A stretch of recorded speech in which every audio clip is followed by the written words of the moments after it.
Hello, everyone, and welcome to a very special fan-approved episode of the Sonic Movie Show. My name is Ethan, and with me here is one of the people that has been whitelisted and approved to appear on set by the fans themselves. Devin, how are you doing? Get out there and live a little.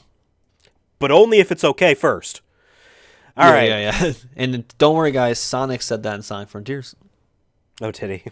He did. You know what? Knuckles. I like that Sonic guy. I hope we see more of him. And if we have our way, and we should, we will. I'm leading a lot here. You could probably tell maybe my stances on some of this stuff is happening from. But Devin, you have the idea for this episode, so why don't you lay it on us? Let us know, what are we here? Why did we gather here today? Yeah, so recently, and maybe by the time this episode comes out, maybe a couple months ago, there was a report from Variety and then a couple other of those outlets reporting that major studios are basically assembling these, what they call superfan focus groups to go over, the production of a movie, whether that's, the script, it sounds like, or maybe just watching a first cut of the movie and getting their feedback. I'll say, focus groups aren't, a new thing. Maybe it's some first time you've heard of that, but focus groups are used all the time for like marketing. Maybe new products are being tested and they're trying to market a new product. They'll have focus groups, random people be like, oh, what do you think about this? Even political campaigns use focus groups to, see like what messaging resonates with them. Sometimes polling places will do that as well. They get random people from a town, whatever, certain demographic, whatever it is, and they'll be like, hey, what do you think about this? And so the idea of a focus group isn't new. There is focus groups, to my understanding, that do also review movies. Sometimes those focus groups are more like other filmmakers, or most of the time it might be executives from the production company will review that movie that you just made, and they'll be like, hey, you need to cut this scene, or this is too long. That's sometimes why I need to get a director's cut, is after the movie's been out. Sure. For a couple of years, the director's like, well, they cut a lot of my stuff out. This is what I wanted in it. So here's what, would have been my version of it if I had it my way. I guess and that's then not you get to make necessarily some money off of integrity. Yeah, but I know that, I guess you can argue that's not a focus group, but just in the same vein, right, of you're having a group of people looking at your stuff, but this is what makes it new and perhaps exciting or perhaps frustrating. We'll see what our feelings are on this, folks. Maybe you have your own feelings that we recommend you drop in the comments at some point. Is this idea of having super fans, the diehards, having some input in how the movie is made. Let's say there's a new Marvel movie coming out. Disney is going to get these super fans, which I want to know how they're determining who's a super fan. Maybe someone was at every opening night of every movie. Maybe that's a comic book nerd. I don't know. Maybe they own a lot of merchandise. Maybe they send fan mail. I don't know how they're finding these people, but like they have these super fans and they're coming in to look at the movie. But the main goal, supposedly, with this is less of like artistic intent of, hey, are you guys satisfied with this? It's more of like, we want to satisfy you so you don't freaking complain online and send death threats to our actors. Right. Which is completely different to me. There's a difference between being like, hey, super fan of this franchise, what do you think? Oh, cool, thank you, we appreciate your feedback, versus, okay, we might need to change this because they seem mad. They don't like that we brought we don't like that Dr. Doom was Ben Affleck. They wanted Robert Downey Jr. Sure. I'm just using that as an example, but yeah, kind of just what I want to talk about is like, do we feel like, is there, one, do we think this is a good idea? And then two, if we don't or do, is there a way that maybe you would, I guess, rather if it's you don't like the idea, is there a way in which you think it could work, into what degree? I'm kind of just interested in that. Do you think this is something that's inevitable? Do you think this is good in general? But do you think this is more of an issue with just online fandoms in general? Well, I mean, on the one hand, we do have to kind of put this a little bit into context on like what are movies like now versus a decade ago, 2 decades, 3 decades ago. The industry primarily is making its money off of these PG-13 or sometimes even PG films that are meant for a mass market based off, a lot of times, off properties or with the hope of them becoming properties themselves that get lots of sequels and then therefore lots of merchandise and whatnot. I remember this had to have been, I feel like in the early 2010s, seeing one of those VH1 Remember the 70s, Remember the 80s, and this was Remember the 2000s, so basically the previous decade, and it was a lot about, Lord of the Rings and Star Wars returning and the X-Men movies and blah, blah, blah, and it was, the line, I don't have it verbatim in my head, was finally, like nerds were the main target of movies. Like it was about their culture. It was about them. Like it was cool to see Lord of the Rings in the movies. You weren't weird for going to see Spider-Man in the movies. Pirates of the Caribbean also is in a similar, boat, hot, no pun intended, of it's one thing to be like, oh, this is this Disney movie, I like it. It's another thing to be like, oh my god, I hope to make more, and I hope you get so sweaty and the salty in the water, and it's more of these movies. It's about a boat, a boat ride. It's about a amusement park ride. Right. Like, and then they changed the amusement park ride into being about the movie instead. Right. But the modern movie landscape owes itself to Lord of the Rings and onwards, right, in Star Wars prequels and onwards, and obviously these Marvel movies and onwards, Harry Potter, another huge one as well at the time of Lord of the Rings, where it's like, okay, we are making a series of movies. This isn't like, let's make a movie. Oh, people really like it. Well, fuck, we're going to make another one now. Oh, cool, we're going to make another until let's make something else. Now it's like, no, we are adapting a book series. We will make movies for every single book. At least that's our plan. Unless it fails, and then we scrap our plan. Okay. So that's maybe we do actually bring it back again and do another take on the same first book or whatever. Harry Potter led into Twilight, and Twilight led into Hunger Games and Divergence and the Maze Runner, and now every teen dystopian novel series gets to have its own movie series, you know what I mean? And then because they hope it's as big, and they hope it's as big as Harry Potter was. Yeah, like you said, it's a reaction. Even. It's a reaction to that market of, like you said, young teens who grow up a little bit older, and then they're like, oh yeah, I read those books. I liked those books. Now there's a movie. Their ideal goal, all these movie studios' ideal goal is to be the company that owns the property that people that become parents are like, yep, we have all these Wizarding World of Harry Potter stuff around our house. I was a Hufflepuff personally. Like they want this for themselves. And so yes, we're going to make series that are like this all the time. So to answer kind of the premise of your question in general, they want the superfans to approve of the things they're doing because they want them to become a part of the culture of these people's lives. And I know it sounds very dismissive. I know I basically just mocked the idea of being a Harry Potter fan. And you can love Harry Potter. It's not necessarily my thing anymore. And I'm not even going to say that's because I grew up. It is mainly because fuck Joanne Rowling, and she made it impossible for me to enjoy without, some of the weirdness of Harry Potter, right? Putting that stuff aside, and hey, guess what?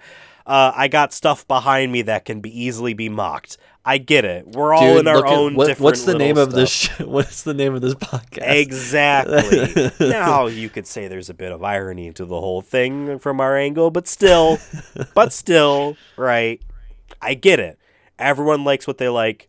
I do hate the idea when people say don't yuck anyone else's yum. It's like, no, I can say Harry Potter sucks if that's what I really feel like. I don't think that you're a terrible person for enjoying Harry Potter.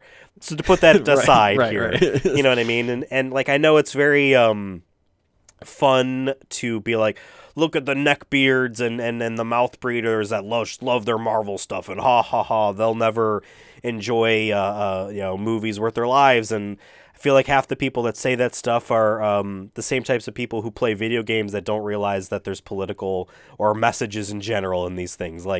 Just because you can see someone else just consume content doesn't mean necessarily that the position you're coming from isn't the same. So to put that aside, I just want to establish that we do not think we are above these types of people. We are wading through the muck with them.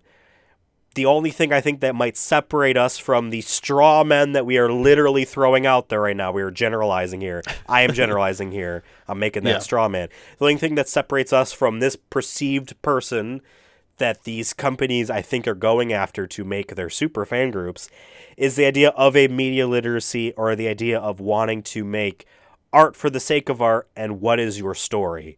Not necessarily the uber capitalist of like, the story of my wallet getting bigger is the only story that matters to me because I am making the money off this movie that I am in control of. So to put that stuff aside, to put context into this thing, to kind of mainly answer your question, and then, I'll let you speak because I do nothing but talk on this podcast.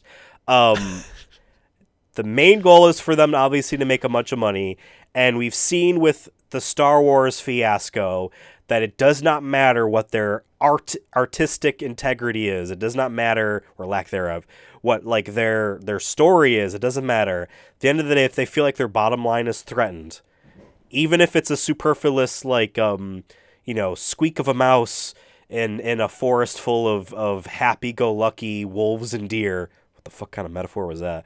A needle in a haystack, not whatever my freaking term is. Even if it sounds like it's a minority that sounds like it's a lot bigger than it is. People freaked out about Star Wars. Fuck it, we ball. We're just going to give you whatever the fuck you want. Please don't hate us. And that's apparently the decisions that they make.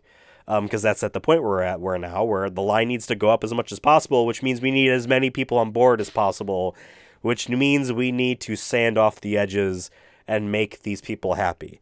Am I out of pocket for this? Are you saying no cap? Are you saying that's Skibbity, Ohio? Or am I the Rizzler here? You can put that in the TikTok. That'll give us a lot of views. Devin, are you agreeing with me on some of this stuff? What do you think? No, yeah. To throw your own question back at you without really saying much myself. What do you think? No, I mean, like, my fear of superfans is that superfans just most of the time, once again, like you said, generalizing here, and what is determining a superfan by definition of that, I don't know what that means really at the end of the day. Like, I would argue I'm a super fan of Godzilla, but there might be someone else out there who knows really everything. How much did you buy? And that determines for some people. Like, or could you be like, hey, I have a regular job and I just enjoy Godzilla. I will definitely watch every movie because I like the man or or woman. I don't know what Godzilla is. You know what I mean? Like, are you a super fan if you're just a casually like consumer of the content that likes the thing, that buys the merchandise, and buys some merchandise here and there? Like, or is it my entire house is Godzilla and I know everything about Godzilla? I can name every director, actor who's been in everything, and like just be really like, because I could argue that to me as a super nerd, but to the studios, I don't know what range that is, because I feel like there's not really that many people out there, even for Star Wars, who are like maybe there's like 100,000 of like people I would argue are like they read all the books. They know all the lore, the non-lore and the real lore at this point, or whatever is canon. And that's useful, by the way. I forget what it was, what movie thing it was, where like, yes, they needed experts on the lore to make sure that they weren't retconning things or contradicting them. That's useful, but that's not what this article was about, to be fair. No, this is for the people who are going to go on Twitter and be like, this actor sucks. Why did they choose that? Oh, this director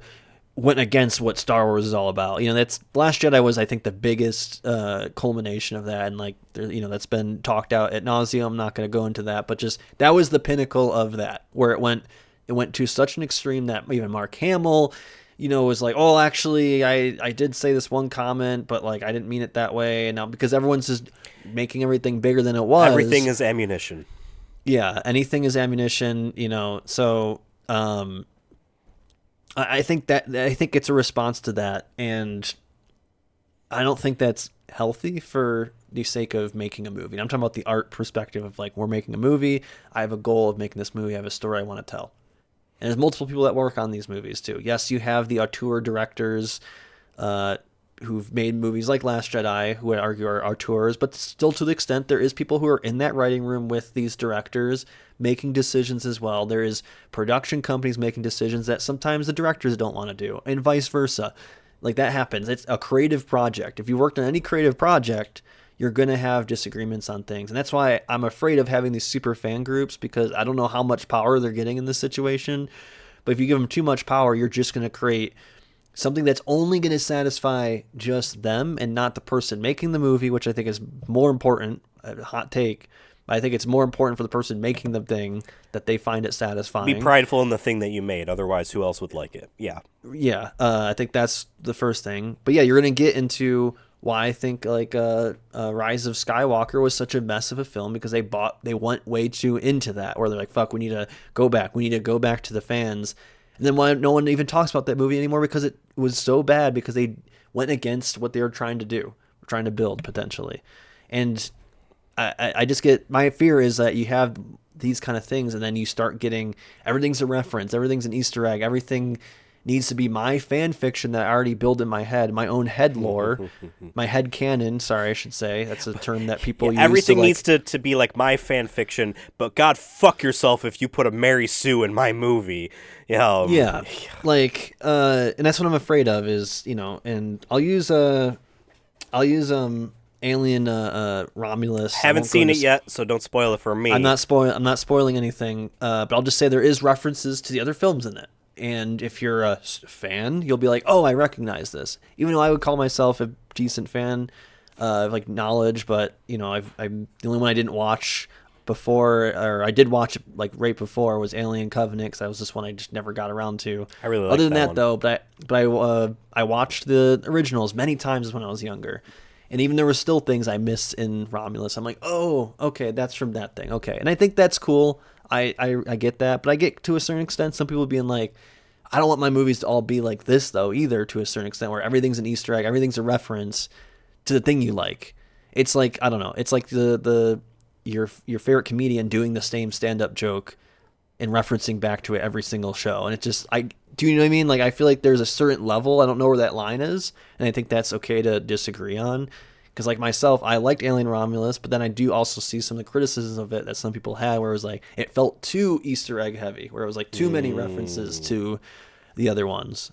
To me, I thought it was cool, but I'm like, maybe I'm contradicting myself of like, that's what I didn't like about Last Skywalker, where it was like so worried about connecting everything to the originals to get the real fans back, right? The real fans to be interested again, as opposed to just telling a story. So I don't know. I kind of contradict my own self, and I think as consumers are contradictory. They'll say they like one thing, but then it's okay when Star Wars does it, but not Alien for a lot of people, because they care more about one than the other. One is a personal thing, and the other is just a cool. Yeah, so I get it. Yeah. Or it's more of just a it's a preference thing, or it's just like I'm going in with different expectations.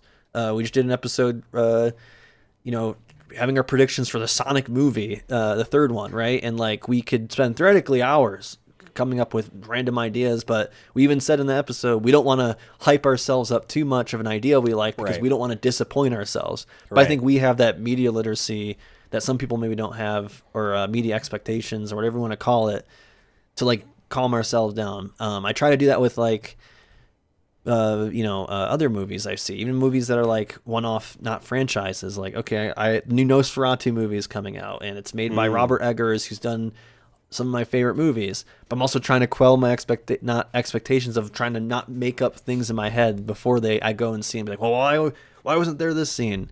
I don't know.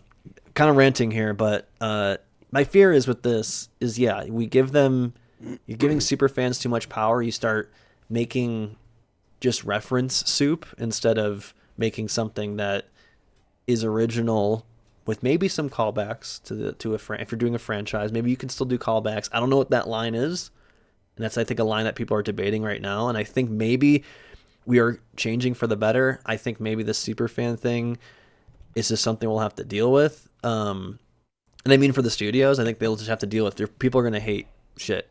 Yeah. I read the one article that I was looking at think it was comicbookmovie.com, was talking about how some studios for these big franchises have literally like media training, social media training for the actors and stuff because of because of the inevitable hate. Because I really think you can do Star Wars, there's always going to be hate. It's just the Star Wars curse at this point because too many people are passionate about it. And this goes back to just passion in general, I think.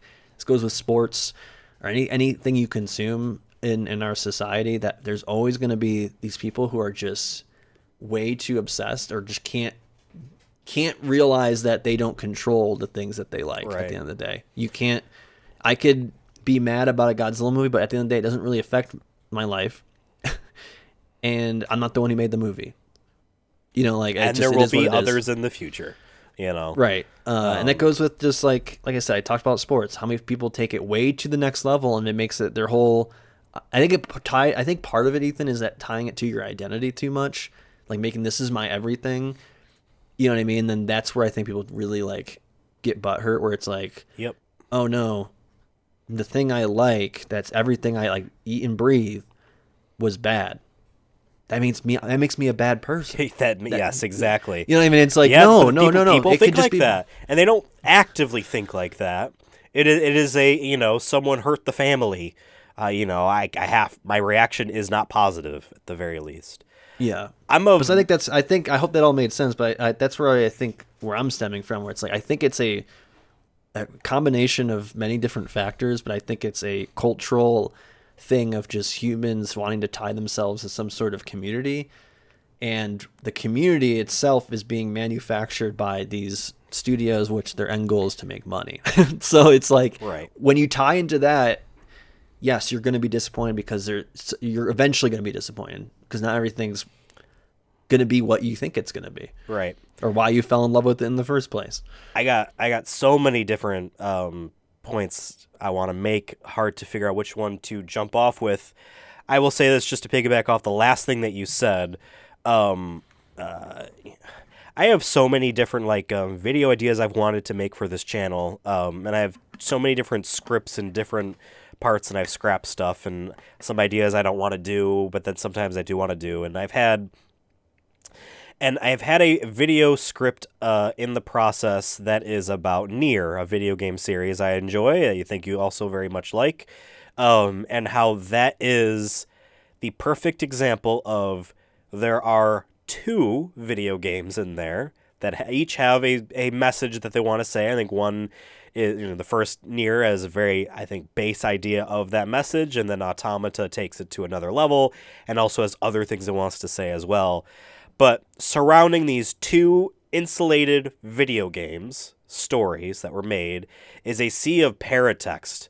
It is the fact that this was a secret sequel to a video game called Drakengard in 2002, I think, for the PlayStation 2, and that one had a prequel game, Drakengard 3, and then we have all of these little novels, and then there is the art book for Nier that has all these short stories in them that contextualizes stuff and blah, blah, blah. And there was the mobile game that got shut down recently. All of this paratext, which is there for the one thing that I don't give a shit about. I think it's, and again, you talk about contradicting yourselves. I really enjoy all of the paratext for something I really, really like, and I also don't give a shit about it if it's something I don't like. The act of it alone, I think, is almost a necessary evil for something mainstream to be message-bearing, load-bearing with a message. So here's my thing. I really, really don't care about, and I dislike the idea that there are people that seemingly just get drawn to this entirely, of wiki-based storytelling. It's hard to explain, but it's one of those things where you know it when you see it. Okay, our story has a lot of plot hooks, and when you can read it in a very baseline kind of bullet point thing, sounds like an awesome story.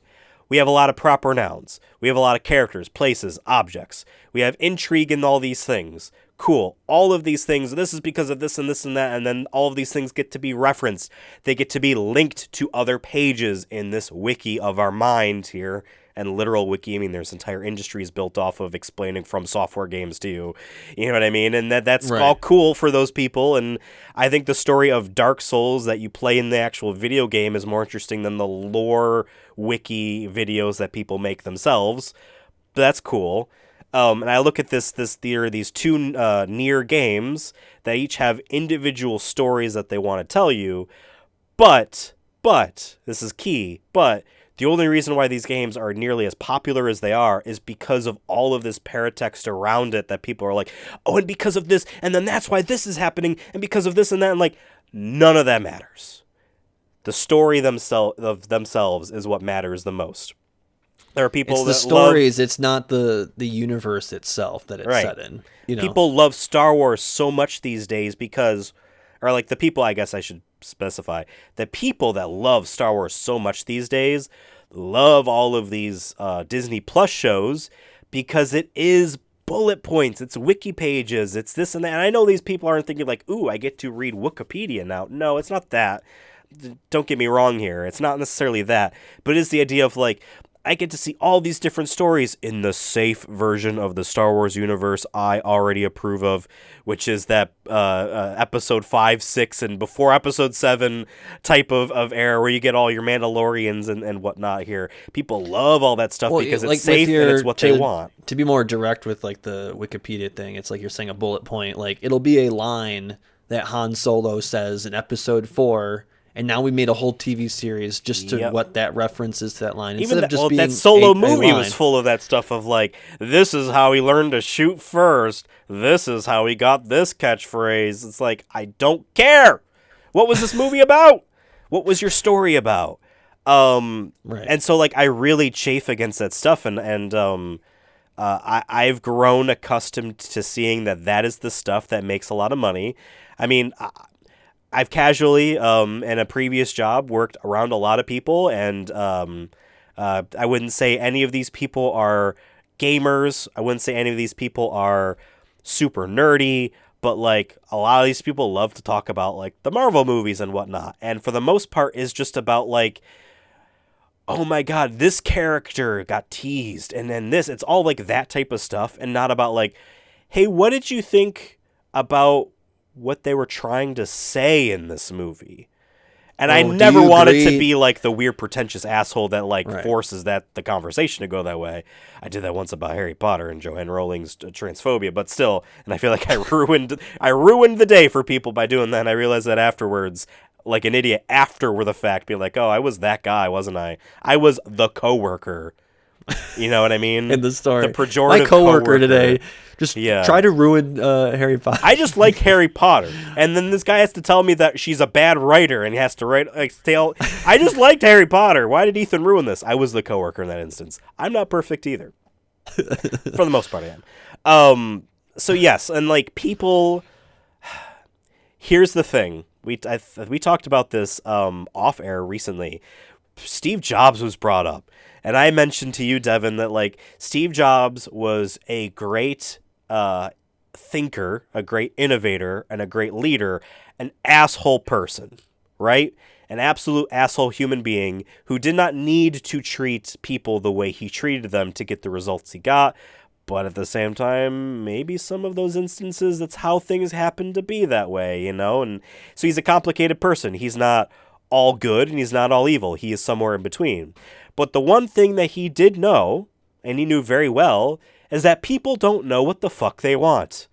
You're going to tell them the thing that they want, and if the way you do it is sound, if the way you thought it up makes sense, and you actually have a pitch and you have a story for what you're pitching to people, then people will like it. People liked the idea of the iPod because of how it was presented, the iPhone because of how it was presented. All these different versions of Macs in the past was because of how he presented it. And when we talk about these super fan groups, these are people, and again, straw man, generalization. That's what we have to run with. I do not know the personal names of these people to look up their histories, but we know the audience that these people want to sell these movies to, so these are the types of people that they have in there. These people want the same things that they already have. They do want new things, but they do not know what those new things are. And then this is the main thing here. Because in order to make the thing that they don't know what they want yet, you have to take risks. And when movies cost hundreds of millions of dollars now because we need them to be made really fast, which means we need a lot of people, which means we need a lot of discarded VFX work and all this stuff. And they want the old we can't take the actors risk. who aren't cheap either. Right. So. We need to spend several movies worth of budget to get some actor back again, because we know people would like to see him back. He doesn't need to be Doctor Doom. I'm sorry. They did that just to make you smile. They didn't do that because they think he would bring something specific to the character. They did that because you're going to go, oh my God! And that's and that. you're going to want to buy the ticket for Exactly. opening night to be like, oh, he's Doctor Doom. I can't wait. Right. So people want things that they are safe and familiar with. Another video script I've had partially written, and this one's only in my head, was like there was a period of time during like the mid 2010s where I was getting sequels to video games. Actually, we can start with this probably at 2010 itself. I was getting sequels to video games that like, oh my God, I can't believe I'm finally getting another this. And every single one of them disappointed me in some way or another. And for the most part, it's because, wow, this is the how manyth Zelda game? This is Uncharted 4?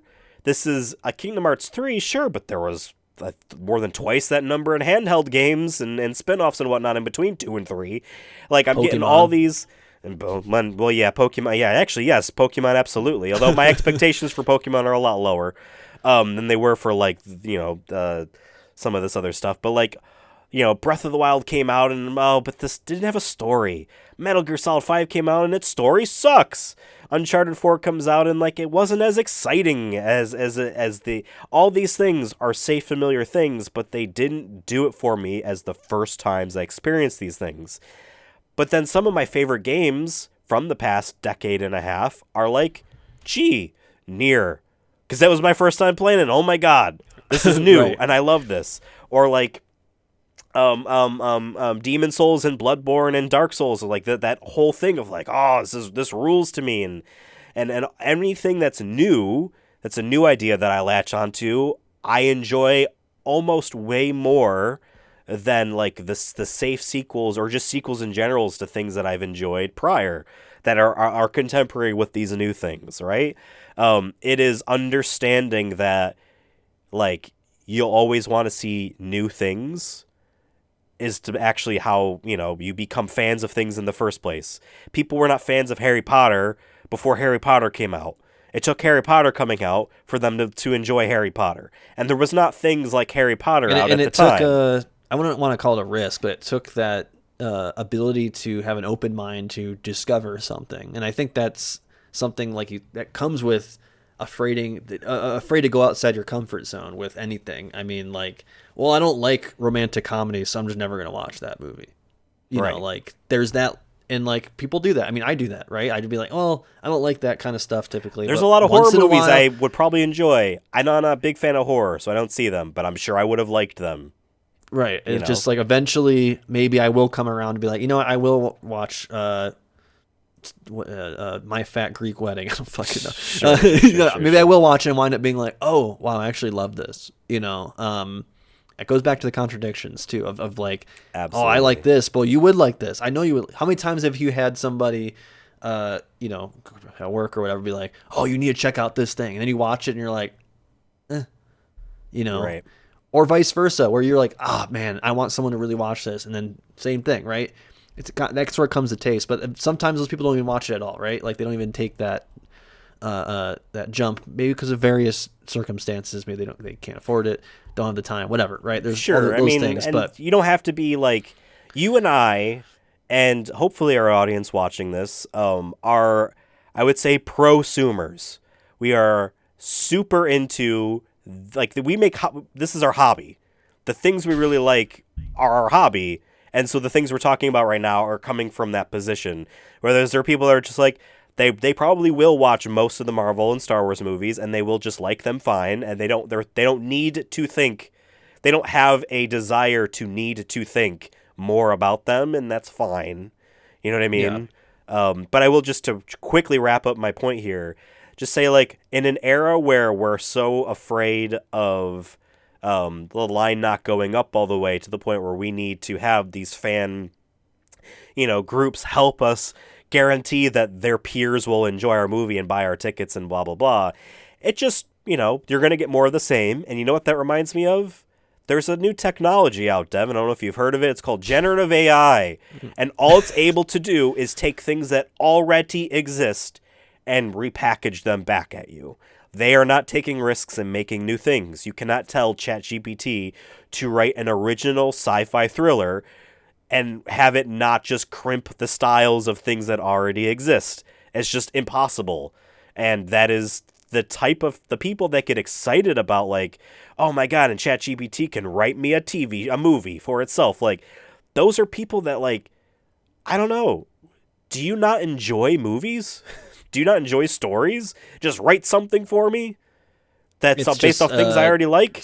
Screen move. I mean, that's a whole other conversation. I feel like about just TikTok culture, right? Yeah. Where it's just like I need to be just entertained. My eyeballs need to be seeing movement and colors that make me happy. I didn't want to say stimuli for my brain. Yeah. But I hate to say it like that because it just sounds so almost derogatory, right? It sounds like we're just telling these people that they're amoebas. You know what I mean? Yeah. But like at the same time, I'm addicted to my phone, and really nothing changes. It's just me reading the same.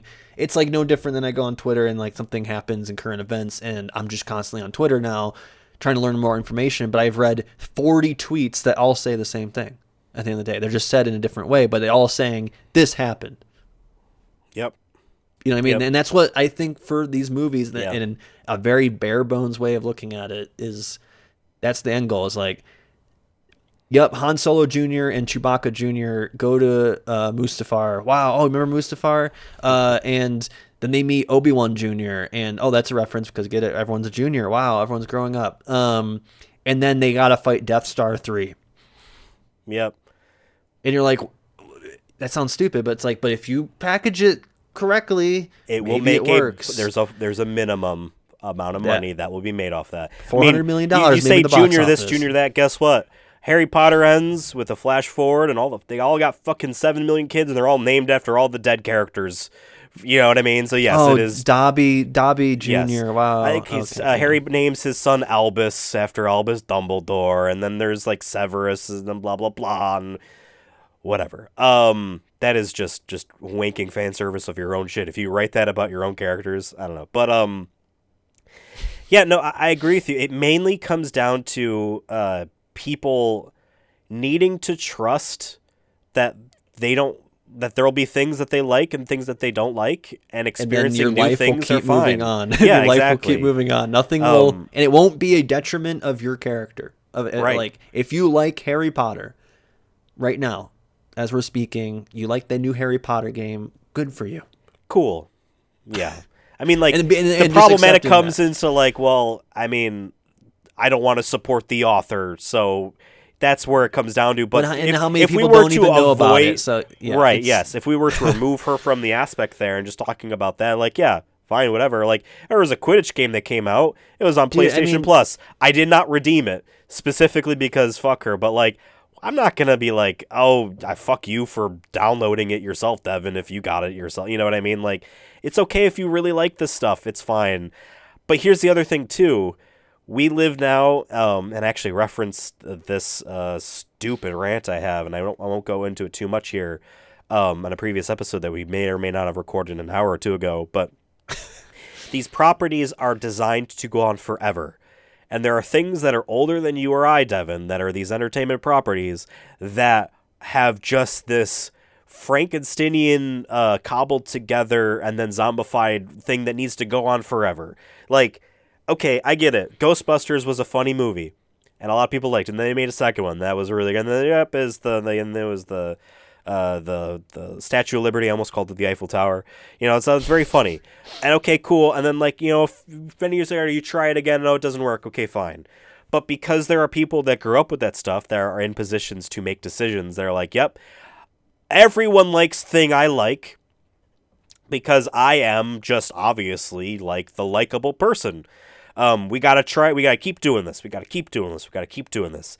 And I pick on Ghostbusters because like, I just don't get it personally. Like, but I don't get it to the point where it's like, they had these two new, now I know there was the 2016 Ghostbusters that was mainly hated on because it had an all-female cast and blah blah blah, but then after that there's been Ghostbusters Afterlife, I think it was called, and then the one that sounds like DLC called Frozen Empire.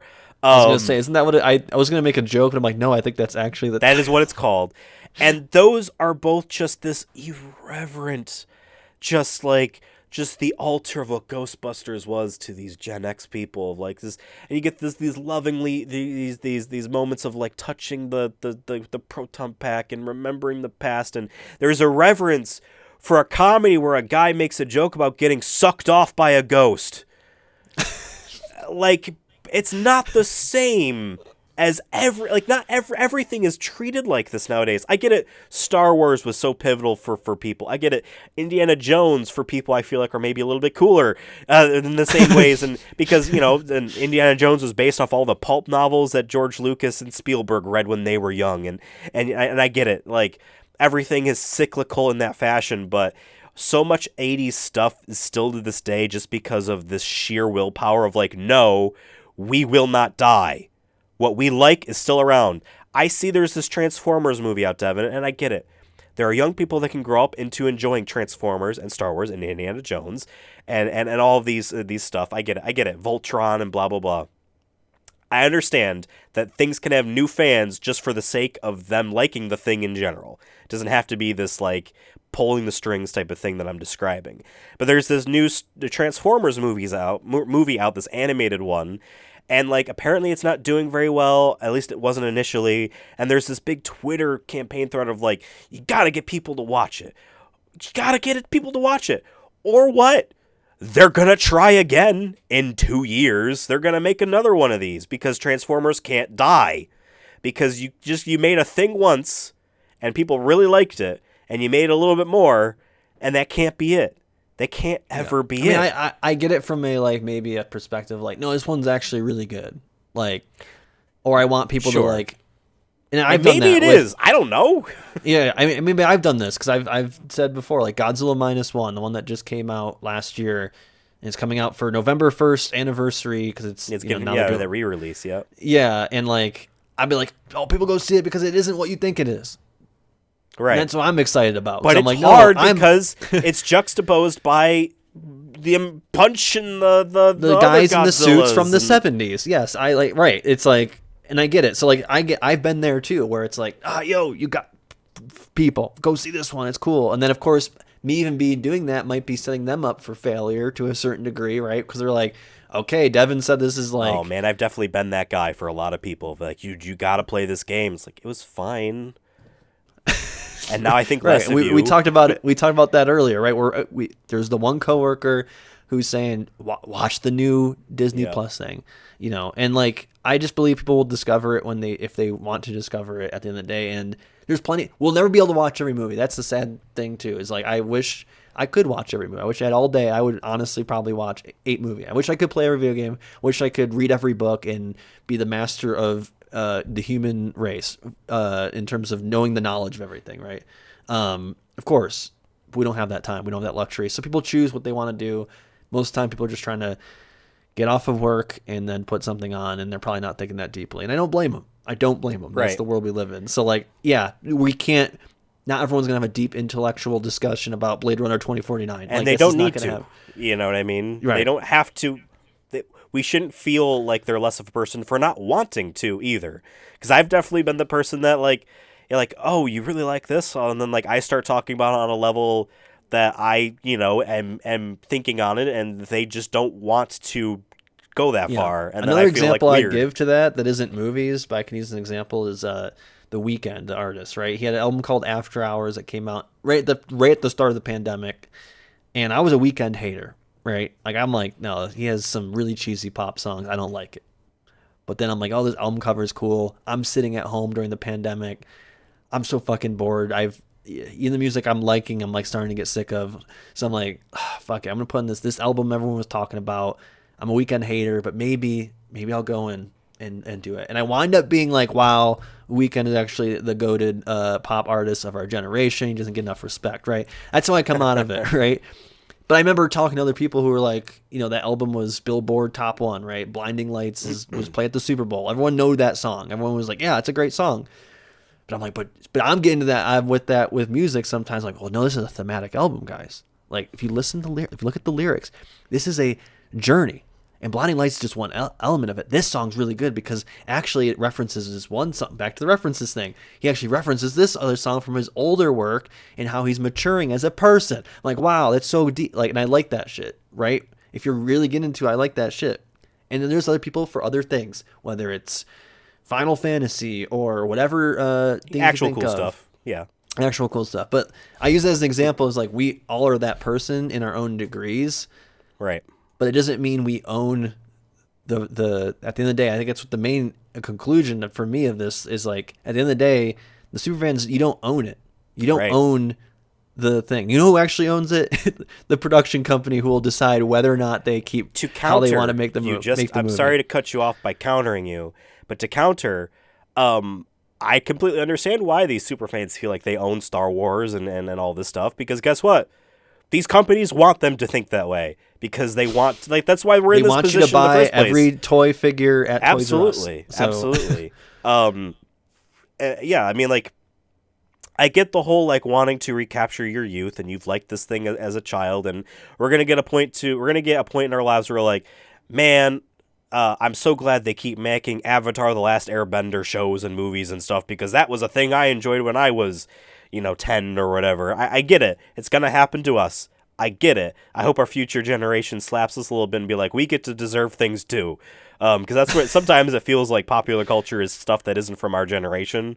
And I hope that one day we get to that point where it's like, okay, now we get, our stuff is like the things popping up there. But at the same time, like, what I also want people to be accepting is the idea that things can end and you can have new things now as well.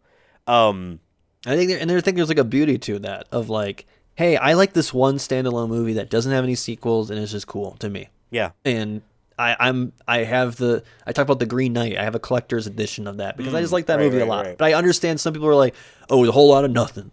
I'm like, okay, that's fine. I like it for these reasons. It impacted me in this way, and that's why I like it. But I know there's not gonna be a fucking sequel because it's not supposed to have a sequel, Right. But that's like one little small thing. You could thing. write one though, but should you? And here's my thing. I talked about the Wikipedia storytelling. My main point on this main example is Star Wars. And the way it is currently under the Disney ownership is make a shit ton of Star Wars all the goddamn time. There should be 3 TV shows every year. And we had that hotel that was a failure, and we had this and that, and all these things also need to tell stories and blah, blah, blah, blah, blah. And this idea that, like, okay, we need to flesh out the in-betweens. We need to have countless sequels that are formulaic enough, because then we get into a rhythm and we get the cool things that we like. And there's like, that can feel really dull, but that's what people want, and I get it. And to, like, kind of put my own feelings into wanting some of that for me, but I think enjoying the fact that it didn't happen. It's my favorite video game series of all time is Metal Gear. Okay. And Metal Gear is a series that after Metal Gear Solid 1, after the original Metal Gear Solid, the second game was not what a lot of people wanted, but I think it was what it was needed. And in response to that, the third game is something else that people didn't want, but was something that they wanted in a little bit of a way. I'm not going, I guess I almost said not going into spoilers, but you have a story. It was like, cool, we have this cool action hero in the first game. The second game, we're almost right at the beginning, and you don't realize that, oh my god, you're going to be playing as someone else for the rest of this game, and it is not what you wanted. And we wanted to see more of this other guy. You don't get it, but that's very deep story in that sense. The third game is a prequel that's like 50 years prior, and then the fourth one is like we skipping ahead a bunch, and now we're back with that main original guy. He's not, by the way, and he's now an old man and blah blah blah. And these fans, and I was thinking the same way, didn't get the thing they want, which is just Metal Gear Solid was such a cool action story with starring this one guy. I would love for them just to do that again. Cool, like. The second game pops up with the premise of like, oh yeah, after the first game, he was off doing this with his buddy. And that's what they've been doing, and now the second game has started. And I remember being like, why can't we see that? I wish we got that as a bunch of games. Maybe they'll make one that's like an in-between, a game like that. But like, I'm super appreciative of the fact that there was a creative, and it's not just Kojima that makes the game, but like still, whether it was entirely his decision or he had compadres with him that were helping him work out this stuff, I appreciate the fact that there was restraint to be like, no, I am moving on. This is a main point I want to make with this next work. This is another point I want to make with this next work. I don't care that you didn't get a bunch of the same thing over and over again. I liked doing the different things.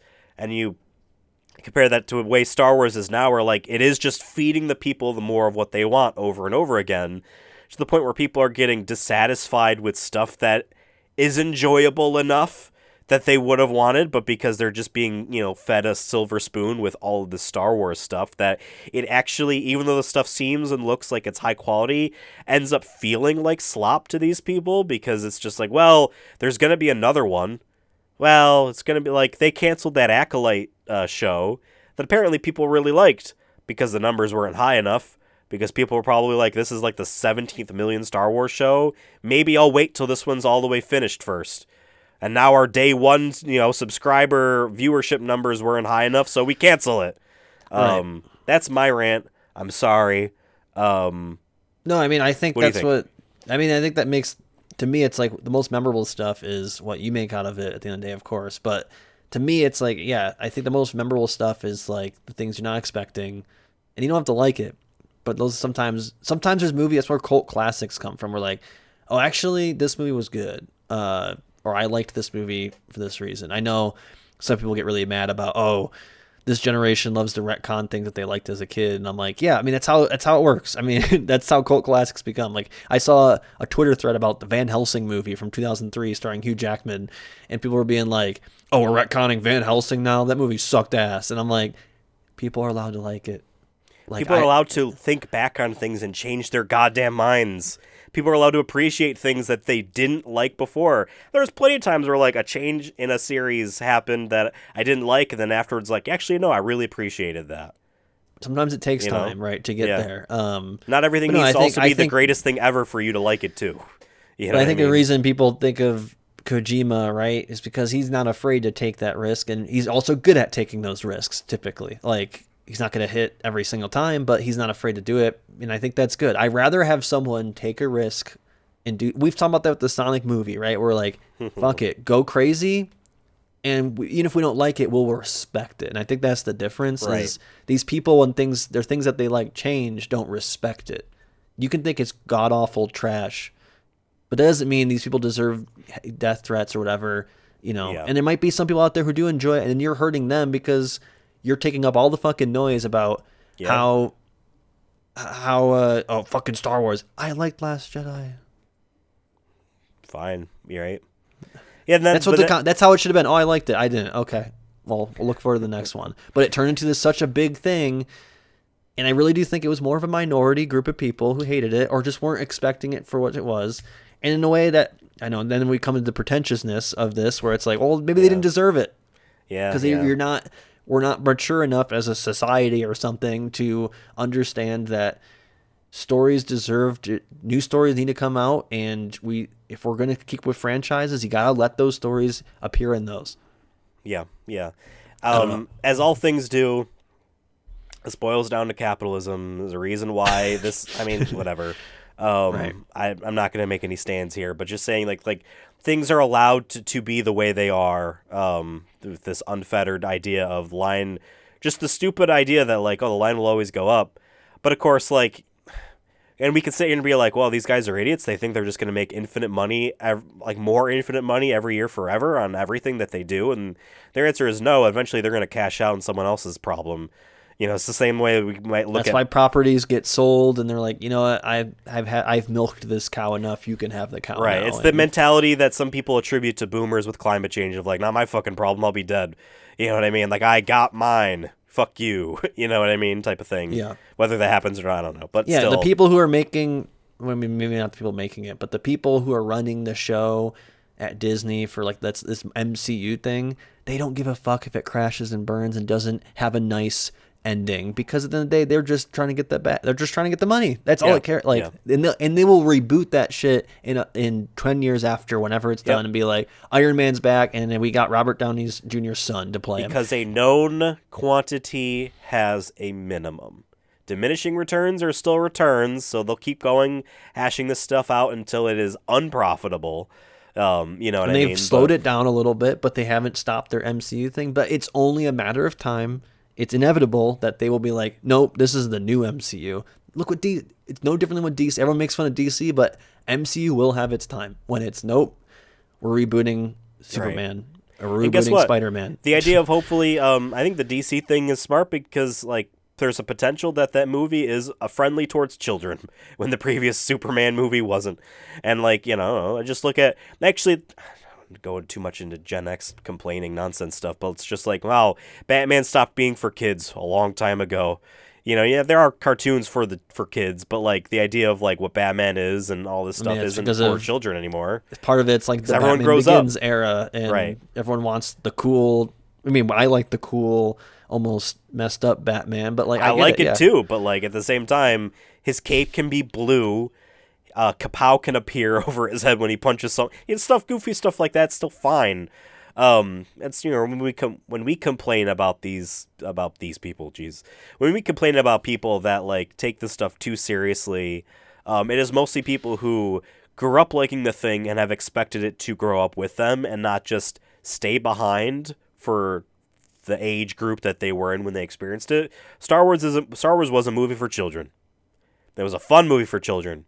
People want to rag on. It was honestly a high fantasy in a science fiction. It was nonsensical and stupid in a fun way. At most, the politicalness of it was American imperialism, and that's it. But it wasn't that deep. Because he talks about George Lucas will talk about like our heroes are the Viet Cong.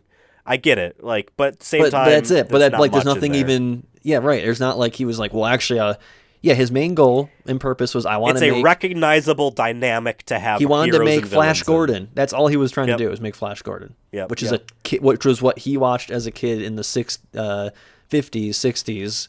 Was this goofy like science fiction thing? That's all it was. And now the people who were children then watch these Star Wars movies, grow up, and all of a sudden, 99 and then the early 2000s roll around. We get George Lucas making new Star Wars movies for kids. They're like, this is the stupidest shit ever, and this is terrible, and blah, blah, blah. It's like... And now the prequels are, like, considered, like, amazing now. Like, oh, actually, they were like, I see so many people because who guess are what? 10 people years younger than us. that watch those movies, and they're like, I just enjoyed them. They were a lot of fun. Because guess what? They were made for you, not your parents. You know what I mean? Like, you can just, like, I enjoyed loved Revenge of the Sith. Yeah. I enjoyed the hell out of the early Spider-Man movies. I enjoyed those first few... MCU movies, unironically, for what they were, as awesome. This is so cool. And then they just kept making more and more and more of those. The audience that they were seeking is comic book fans and not the general audience, a safe audience that they were trying to for those early comic book stuff. And everything needs to grow up with the people, and because that's where the money is with the adults, not the children. So get those parents into the theater instead of, the kids, right? And then, I mean, we can sit here and be like, man, SpongeBob's so stupid and sucks, and it's just the same thing over and over again. Because we were supposed to grow old and forget about SpongeBob.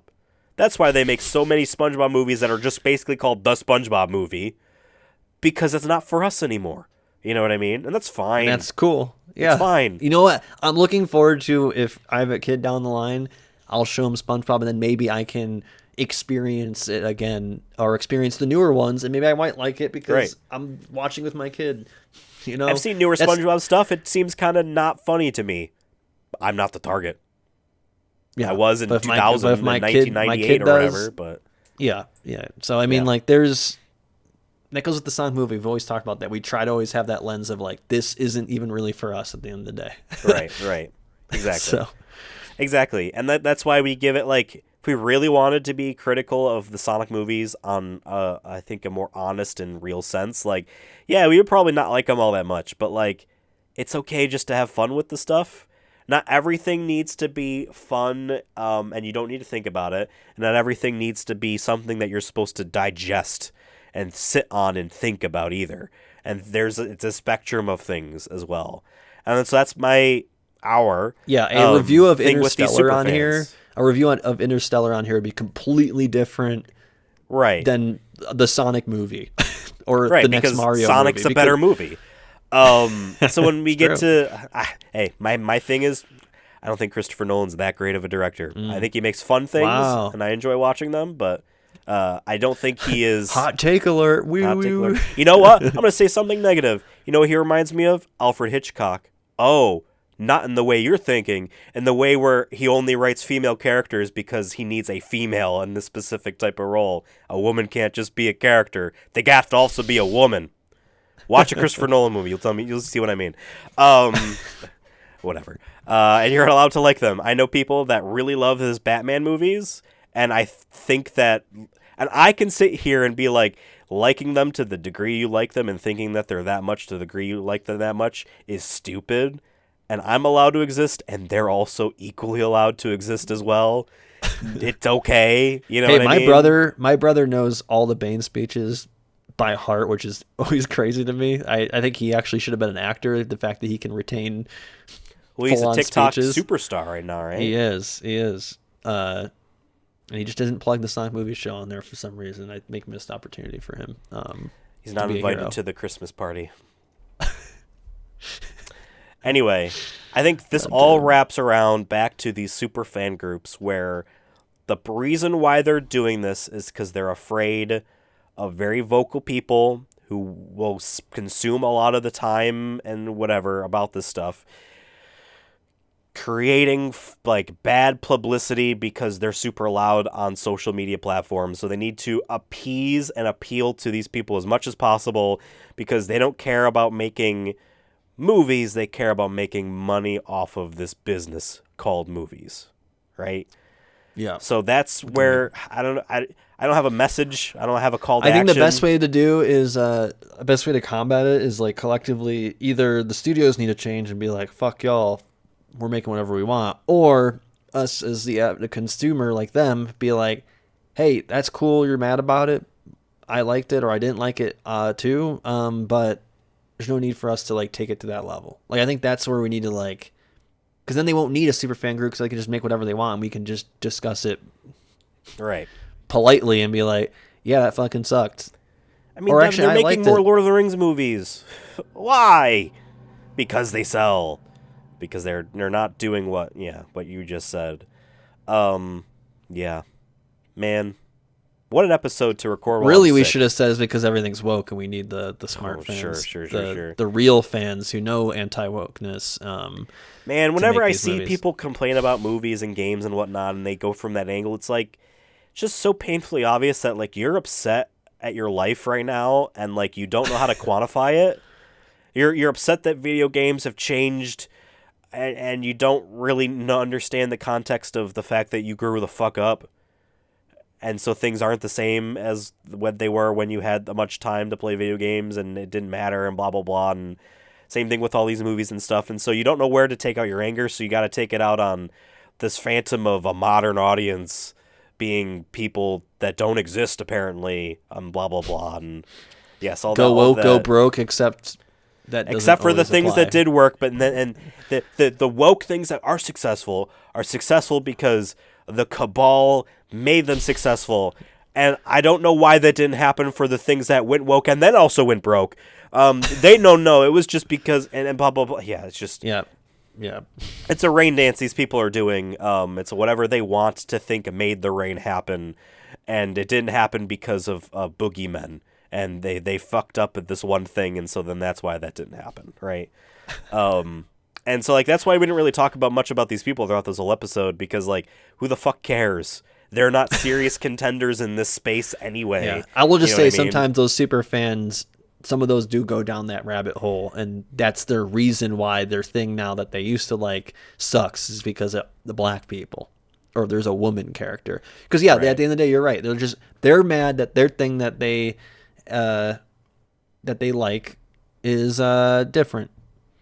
in Right. some capacity, or isn't even different. It's just repackaged in a different way. You're just mad of how it was repackaged. Right. Your Christmas present under the tree didn't have a ribbon this time, and that fucking pisses you off for some reason. Sure. Who cares? You Yeah, got yeah. the gift. Either enjoy it or return it. Find something new to like. It's okay. It was socks. Bring it back to Kohl's. Okay, like go get underwear instead if that's what you wanted. And some of these boys definitely need that underwear. Let me tell you. That's true. I'll tell you. All right. Boy, howdy, what an episode. You know what? This might just be the best episode of all time. Yes, I'm doing that tired old meme of just not saying the best or the worst, just saying the episode of all time.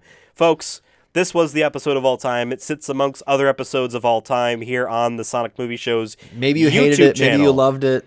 If you're a super fan, feel free to share your thoughts, and we may consider Exactly. your thoughts and opinions. That's a different scope. I actually would consider, but that's a different scope right there.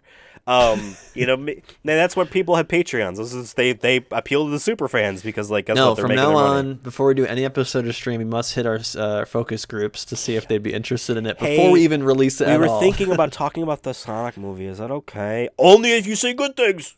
Okay, fine.